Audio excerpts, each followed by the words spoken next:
आइए, उन्हें आपका इस सेशन में स्वागत है श्री यश क्लासेस की ओर से। और हम बात शुरू कर चुके थे ब्रांच अकाउंटिंग की, और एक एग्जाम्पल कल पिछले सेशन में हमने नोट किया था, वही भी एग्जाम्पल आपके सामने है। ये किस तरह से अब इसमें एंटर किया जाएगा फर्स्ट मेथड के अनुसार, ब्रांच डेटर्स मेथड। ध्यान रहे, ये है ब्रांच डेटर्स मेथड।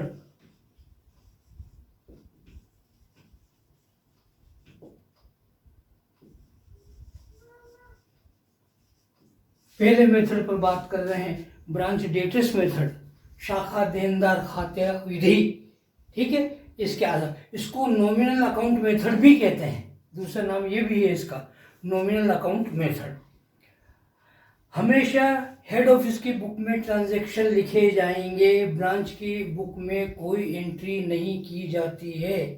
इस बात का पहला नियम समझ लें अच्छी तरह, इस बात को ध्यान में रखें। हेड ऑफिस की बुक में होगा तो बुक ऑफ हेड ऑफिस लिख दिया इसीलिए।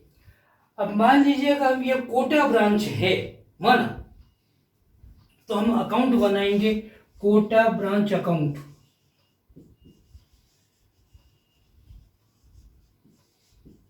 इस तरह से अब कोटा ब्रांच के अकाउंट में ट्रांजैक्शन एंटर किए जा रहे हैं, नियम के अनुसार चल रहे हैं। जो बातें नहीं समझ में आ रही हैं उनको हम और डिस्कस कर लेंगे वन बाय वन। पहला नियम ये बताया था पिछले सेशन में, जितने ओपनिंग बैलेंसेस हैं उनको डेबिट किया जाए, तो लिखा जाए to balance BD।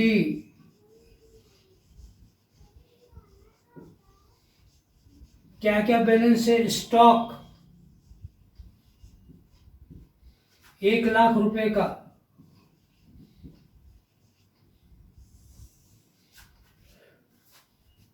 To debtors, ये डेटर्स का बैलेंस है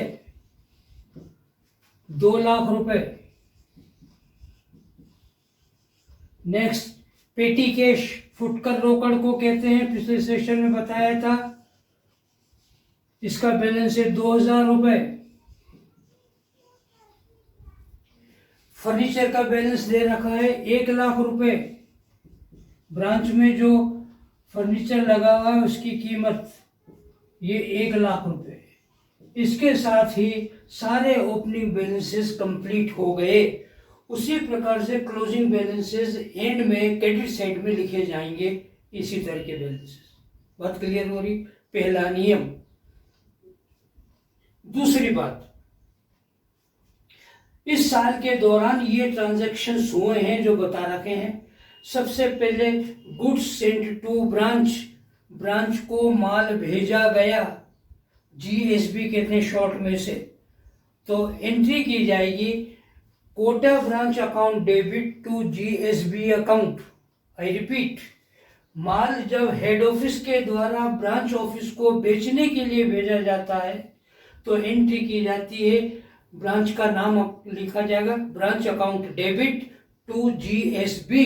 तो ब्रांच के अकाउंट में डेबिट करेंगे टू GSB। ये माल भेजा गया है हेड ऑफिस के द्वारा बेचने के लिए ब्रांच ऑफिस को 12,50,000 इतने रुपए का माल भेजा गया। GSB रिटर्न 20,000 का, जो माल हेड ऑफिस से ब्रांच को भेजा गया था ये उसकी एंट्री थी। यदि ब्रांच उस माल में से कुछ माल को लौटा देता है, वापस हेड ऑफिस को भेजता है, इसका मतलब ये हुआ यदि ब्रांच ने वापस हेड ऑफिस को माल लौटाया है, भेजा है, तो एंट्री बिल्कुल रिवर्स हो जाएगी और एंट्री हो जाएगी GSB account debit to branch account. तो यहां पर लिखेंगे बाय GSB, ब्रैकेट में आपको समझने के लिए लिख देता हूं रिटर्न। ये गुड्स रिटर्न हुआ है हेड ऑफिस को ब्रांच ऑफिस के द्वारा, और वो अमाउंट है GSB रिटर्न आपका 20,000 रुपए का। ये 20,000 का रिटर्न माल हो गया। परंतु डेटर्स के द्वारा माल लौटाया जाता है उसकी एंट्री अलग तरीके से होगी, जब आएगा नंबर तो बता दूंगा, परंतु ध्यान रहे विशेष का वो अलग होगा। उसके बाद कैश सेल्स नियम सुन लीजिएगा ध्यान से। अब यदि ब्रांच ने कोई नकद विक्रय किया है अथवा यदि उधार माल बेचा गया था और उसका रोकड़ प्राप्त हुआ है, कैश रिसीव्ड फ्रॉम डेटर्स, उन दोनों की एक कॉमन एंट्री होगी, कैश अकाउंट डेबिट करेंगे और कंसर्निंग ब्रांच अकाउंट को क्रेडिट करेंगे। फिर सुन लीजिएगा नियम। यदि ब्रांच ने कोई माल ग्राहक को बेचा था और उससे रोकड़ प्राप्त हुआ है तथा यदि कोई रोकड़ विक्रय किया है, कैश सेल्स किया है, तो वो ब्रांच अकाउंट में क्रेडिट होगा। उसका कारण सुन लीजिएगा। हेड ऑफिस के द्वारा ब्रांचेस ऑफिस को ये इंस्ट्रक्शंस होती हैं कि जो भी रोकड़ उनको प्राप्त हो वो सारा का सारा रोकड़ ब्रांच को बंद होने से पहले उस हेड ऑफिस के अकाउंट में जमा कर दिया जाए। जिसे मान लीजिएगा कि दिल्ली में हेड ऑफिस है, कोटा में ये ब्रांच है, 10 लाख रुपए का माल जो था वो उसने कैश सेल्स किया कोटा ब्रांच ने, और 15 लाख रुपए उसे उधार बेचे गए माल से प्राप्त हुए। 10 और 15 25 लाख रुपए की आज प्राप्ति हुई ब्रांच को। तो ब्रांच को अपना ऑफिस बंद करने से पहले 25 लाख रुपए कोटा में जो हेड ऑफिस का अकाउंट होगा उस अकाउंट में जमा कर दें। वो इसलिए किया जाता है ताकि गबन के चांसेस नहीं हों। नहीं तो कि हेड ऑफिस तो एक जगह होता है कहीं देश में और उसकी branches through out the country होती हैं, तो कहाँ पर कैसे निगरानी रखी जा सकती है। इसलिए ये नियम बना रखा है कि डेली कैश आने पर डेली बैंक में हेड ऑफिस के अकाउंट में जमा कर दिया। Okay, goods send to branch हो गया 12,50,000 रुपये, 20,000 का रिटर्न हो गया। मैं बात कर रहा था कि जितने भी कैश सेल्स हैं और कैश रिसीव्ड फ्रॉम डेटर्स वो सारे क्रेडिट होंगे और लिखेंगे बाय कैश अकाउंट। और ये है सेल्स का, कैश सेल्स था 4 लाख का और डेटर्स से प्राप्त इसमें कुछ नहीं दे रखा है। यदि डेटर्स से प्राप्त होता तो उसको भी यहाँ पर लिखा जाता, ये यहाँ पर लिखते और जोड़ने के बाद इन दोनों का टोटल होता वो यहाँ लिखा जाएगा इस तरह से। यहाँ पर कैश रिसीव्ड फ्रॉम डेटर्स नहीं दे रखा है, यदि वो फिगर होता तो वो भी इसमें जोड़ करके लिखा जाता। ध्यान रखिएगा नियम का है। उसके बाद कहता है क्रेडिट सेल्स। क्रेडिट सेल्स की हम कोई एंट्री ब्रांच अकाउंट में नहीं करेंगे। वर्किंग नोट में डेटर्स अकाउंट बनाया जाएगा, वहां पर इस ट्रांजैक्शन को लिखेंगे, तब बात कर लेंगे इस पर। फिलहाल ये समझिएगा क्रेडिट सेल्स की हम ब्रांच अकाउंट में एंट्री नहीं करेंगे, नियम की बात है ये, इसलिए इसे छोड़ रहे हैं अभी। एक तो ये छूट रहा है। उसके बाद देखिएगा expenses paid by head office. Head office के द्वारा खर्चे दिए गए हैं, क्या के खर्चे, सैलरीज का और रेंट का, ये दिया गया है। आपको नियम बताया था कि यदि हेड ऑफिस के द्वारा जो बड़े खर्चों का पेमेंट डायरेक्ट कंसर्निंग पार्टी को किया जाता है तो वो उस ब्रांच के अकाउंट में डेबिट किया जाएगा। तो यहां पे लिखेगा टू एक्सपेंसेस, और एक्सपेंसेस में क्या है, सैलरीज 3 लाख रुपए की और रेंट है 1,50,000 का, दोनों का टोटल किया और फाइनल कॉलम में 4,50,000 रुपए लिखे। फिर उसके बाद कहता है कैश पेटी भेजा गया है फॉर पेटी कैश। हेड ऑफिस ने फुटकर खर्चे के लिए ब्रांच ऑफिस को पेटी कैश भेजा है। इसके लिए भी यहाँ पर कोई ट्रांजैक्शन एंटर नहीं किया जाएगा क्योंकि ओपनिंग बैलेंस लिखा हुआ है, बाद में क्लोजिंग बैलेंस वर्किंग नोट बना करके लिख देंगे और अमाउंट ऑटोमेटिकली डेबिट क्रेडिट जो होना वो हो जाएगा। इसका मतलब इस ट्रांजैक्शन की भी कोई एंट्री हमने यहाँ नहीं की है। तीसरा, फिर वो जो ब्रांच ने पेमेंट किए हैं ये ढुलाई के 1,000 रुपये और 1,500 रुपये एंटरटेनमेंट मनोरंजन के लिए। मनोरंजन का मतलब था कोई कस्टमर आता है, अच्छा कस्टमर आता है तो ब्रांच वालों ने कहता आइए सब बैठिए, ठंडा पीजिए, पानी चाय पीजिए इत्यादि। इससे खर्चे छोटे मोटे होते रहते हैं, उसके लिए दिया जाता फंड, और वो 1,500 रुपये का है। तो वह भी राशि अलग वर्किंग नोट बना करके लिखी जाएगी, तब उस पर बात करेंगे। अभी इसे भी छोड़िएगा, इसे भी छोड़िएगा। अब आइएगा इसके बाद क्या किया था, कैश रिसीव्ड फ्रॉम डेटर्स। देखिए वो एक अमाउंट रहेगा, कैश रिसीव्ड फ्रॉम डेटर्स इसमें आएगा, और यहाँ पे लिखेंगे received from debtors.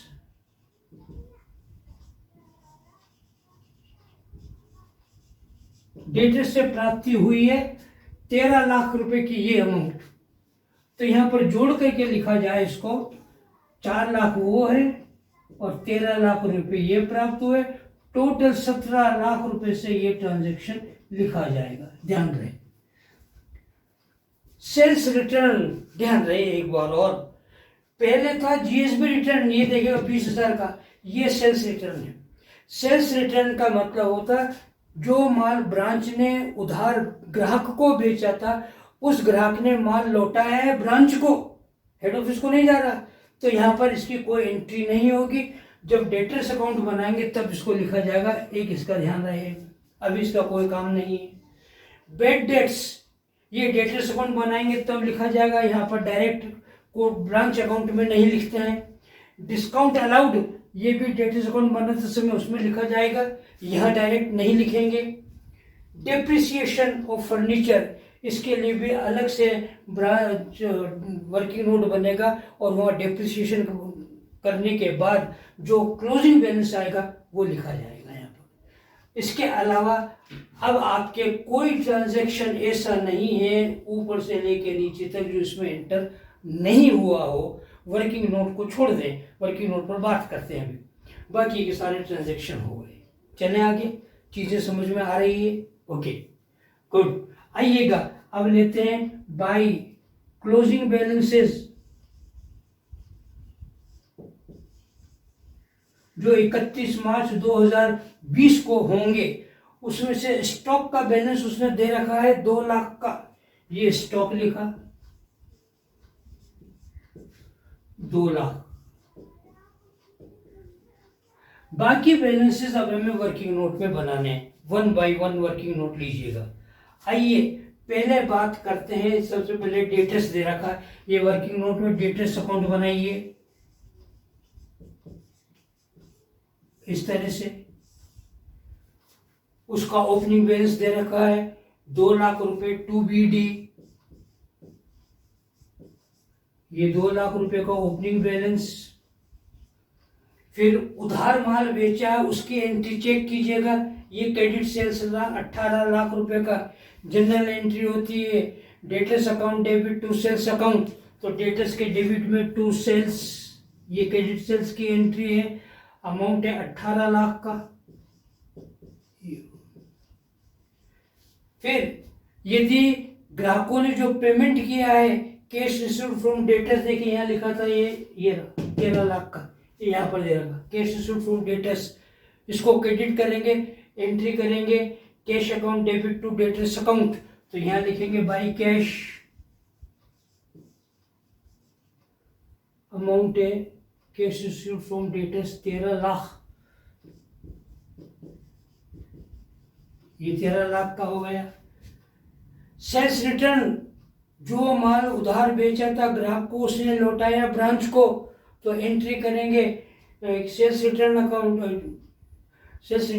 Debit to debtors account, तो ये यहाँ क्रेडिट करेंगे बाय सेल्स रिटर्न, और अमाउंट है 1 लाख का, ये 1 लाख का सेल्स रिटर्न हो गया। उसके बाद यदि कोई पैसा डूब गया है तो एंट्री करेंगे again bad debts account debit to debtors account, ये बाय बेड डेट्स, और अमाउंट है 5,000 का। उसके बाद डिस्काउंट दिया हमने ग्राहकों को, तो फिर एंट्री होगी discount account debit to debtors account, ये बाय डिस्काउंट, और अमाउंट है 10,000 का। बस अब इससे संबंधित सारे ट्रांजैक्शन डेटर्स के आ गए। टोटल कर लें, हमारे पास टोटल आता है 14,15,000 रुपये।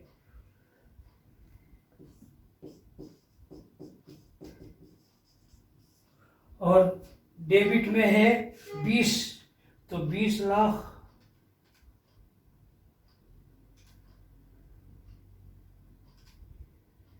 माइनस 14,15,000,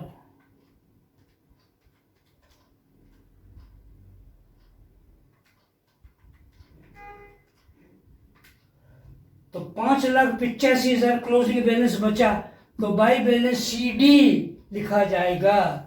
यहाँ पे मेरे पास जगह नहीं है, मैं सीधा इसको यहाँ लिख रखा हूँ, ये स्टॉक में, ये डेटर्स, स्टॉक के नीचे डेटर्स का बैलेंस, और वो अमाउंट आता है 5,85,000।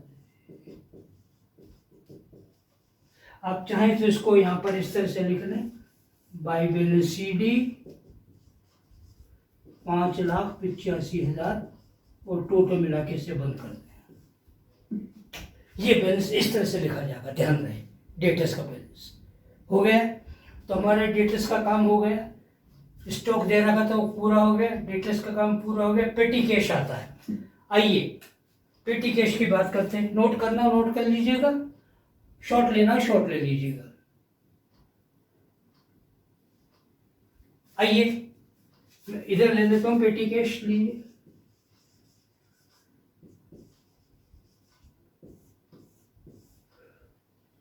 टू बैलेंस BD, पहले का ओपनिंग बैलेंस दे रखा 2,000 रुपए, ये 2,000 रुपए। उसके बाद पेटी कैश के लिए हेड ऑफिस ने पैसा भेजा था, देखिए 3,000 रुपए, तो टू कैश 3,000 ये आ गया। तो अब हमारे पास 5,000 हो गए, 2,000 पहले के पड़े हुए थे, 3,000 रुपए और प्राप्त हो गए। उसमें से ब्रांच ने खर्चा किया कार्टेज का और एंटरटेनमेंट का, तो बाई कार्टेज गाड़ी भाड़े का 1,000 रुपए, बाई उसके बाद है एंटरटेनमेंट मनोरंजन का 1,500 रुपए। तो 5,000 में से 2,500 खर्च हो गए, 1,000 कार्टेज के, 1,500 रुपए एंटरटेनमेंट के, 2,500 क्लोजिंग बैलेंस बच गए। बाई बैलेंस CD ये 2,500, इससे ये टोटल करके बंद कर दिया जाएगा।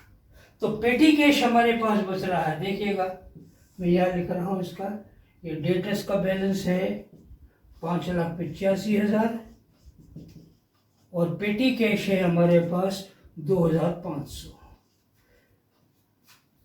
अब जिनको शॉर्ट लेना हो शॉर्ट ले लें, नोट करना नोट कर लें, दोनों ही अकाउंट वर्किंग नोट की। पेटी कैश का बैलेंस, क्लोजिंग बैलेंस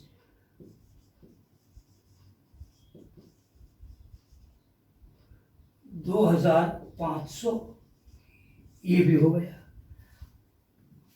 ये हो गया। अब रहा फर्नीचर का, सिंपल है तो ये देखिए वर्किंग नोट अलग है, ये furniture. To balance BD, furniture का ओपनिंग बैलेंस 1,00,000 का है।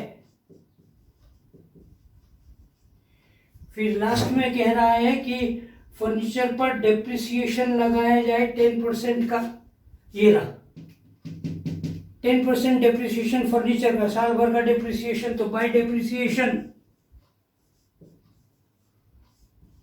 1,00,000 का 10% 10,000 रुपए डेप्रिसिएशन हो गया। तो बाई बैलेंस CD अब बैलेंस कितना बच गया, 90,000 का। इसे भी टोटल मिला करके बंद कर दीजिएगा। ये क्लोजिंग बैलेंस फर्नीचर का आ गया आपके पास 90,000 का। इसको यहाँ पर वर्क क्लोजिंग बैलेंस में लिखे ब्रांच अकाउंट में फर्नीचर, इट इज 90,000।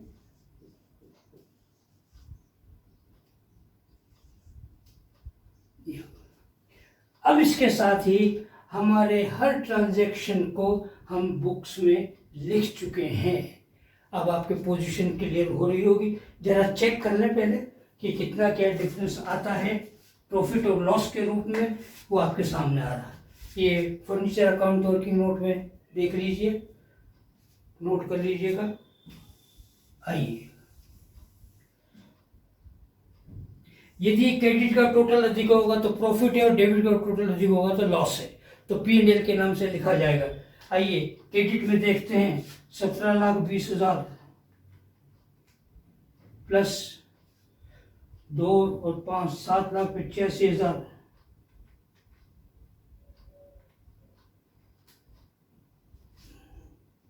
और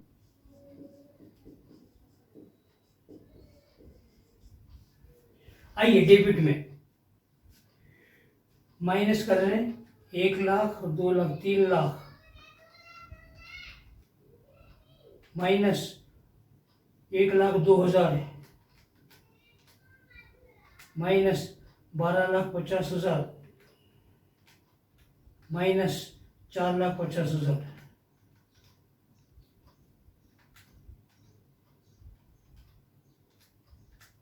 4,95,500 रुपए।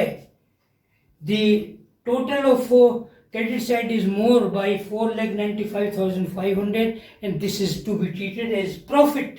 और यहाँ लिखेंगे to P&L account 4,95,500।